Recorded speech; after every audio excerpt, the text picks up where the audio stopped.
Di skrin, anda kini melihat laporan dari Reuters yang menunjukkan pengumuman oleh Trump sebelum mesyuarat G7 mengatakan bahawa perjanjian dengan Iran telah pun ditandatangani, teksnya akan didedahkan selepas majlis menandatangani rasmi pada hari Jumaat dan Selat Hormuz harus kekal terbuka sepenuhnya.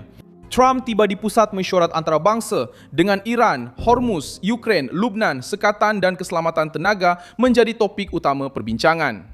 Sementara para pengkritik memberi tumpuan kepada gerak-geri, penampilan dan butiran di belakang tabir Presiden Amerika itu menarik Macron untuk membincangkan perkara yang benar-benar memberi kesan kepada dunia.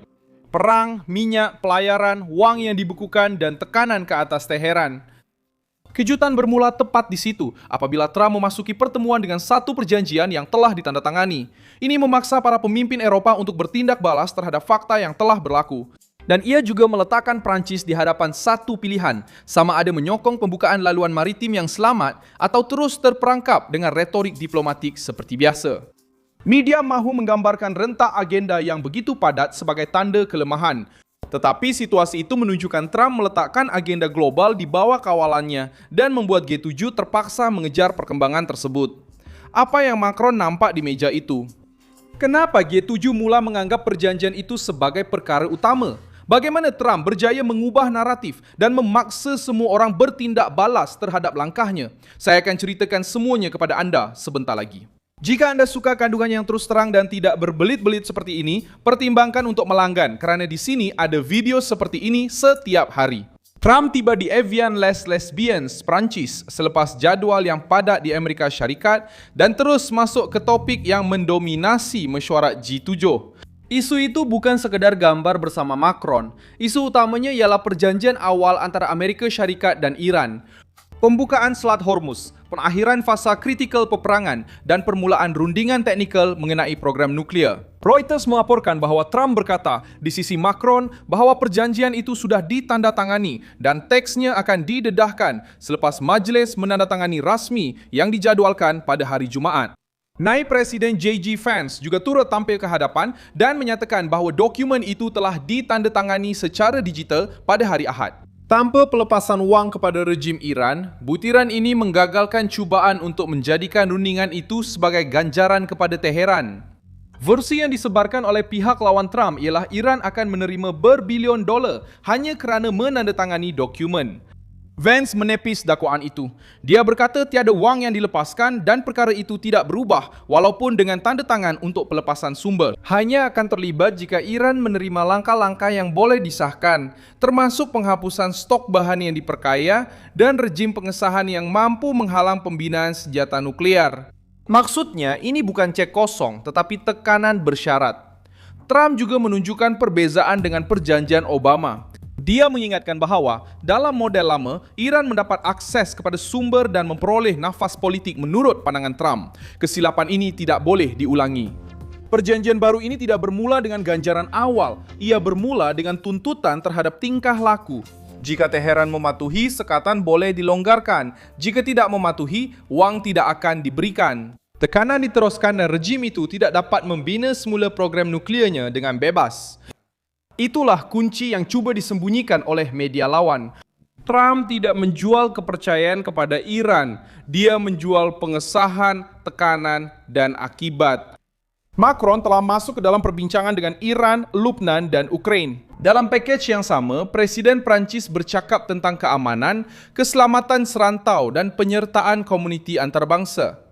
Tetapi suasana politik menunjukkan Macron bertindak balas terhadap agenda yang telah pun diletakkan oleh Trump di tengah-tengah G7.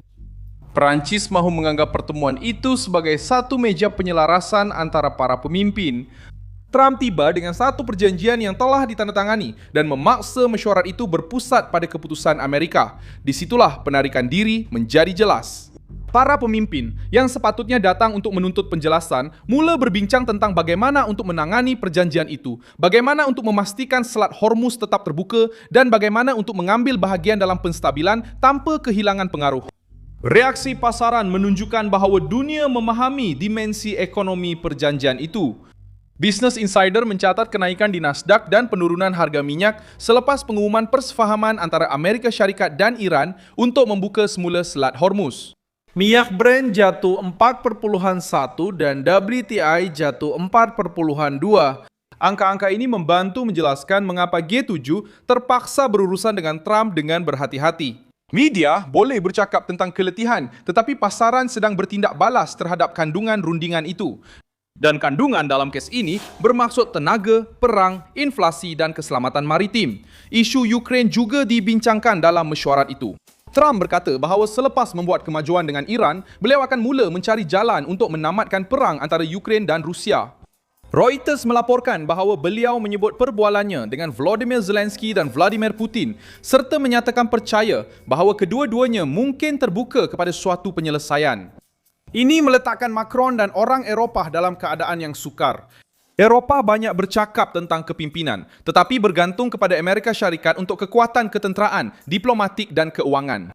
Trump tiba di G7 dengan perang Iran sebagai tumpuan dan turut memberi isyarat bahawa beliau mahu menarik Ukraine ke meja rundingan.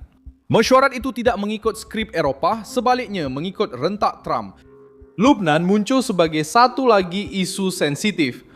Trump menyebut keperluan untuk menyelesaikan situasi di Lebanon dan bercakap tentang Hezbollah sebagai masalah yang perlu ditangani. Media cuba menggambarkan ucapan itu sebagai spontan, tetapi hakikat politiknya mudah sahaja, tiada kestabilan di Lebanon. Dengan mengabaikan Hezbollah, kumpulan itu terus berfungsi sebagai kuasa bersenjata, mempunyai pengaruh politik dan menjadi alat tekanan serantau yang berkait rapat dengan paksi Iran. Apabila Trump menyebut nama Hezbollah dalam perbualan, beliau mengeluarkan isu itu dari medan selesa kenyataan diplomatik dan membawanya ke medan tuntutan secara langsung. Tekanan ke atas Oman juga menunjukkan perubahan kaedah. Pihak berkuasa Amerika mengkritik tindakan Oman dalam rundingan sebelum ini dengan Iran dan menuduh pihak perantara itu berkelakuan meragukan. Selepas itu, Qatar dan Pakistan menjadi lebih menonjol dalam proses tersebut. Perubahan ini menunjukkan bahawa Trump tidak terikat dengan diplomasi tradisional.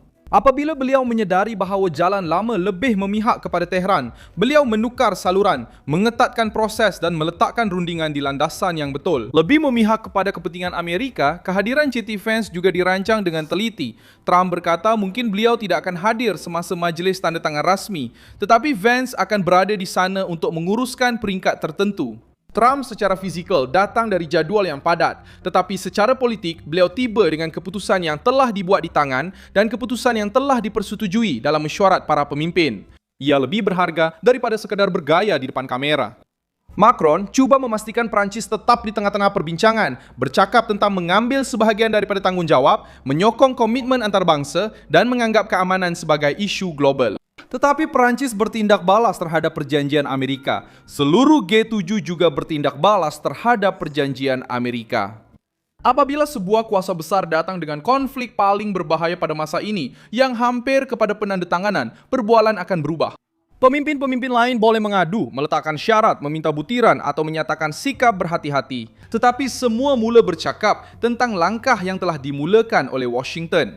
Sejarah perjanjian nuklear sebelum ini membantu untuk memahami perbezaannya.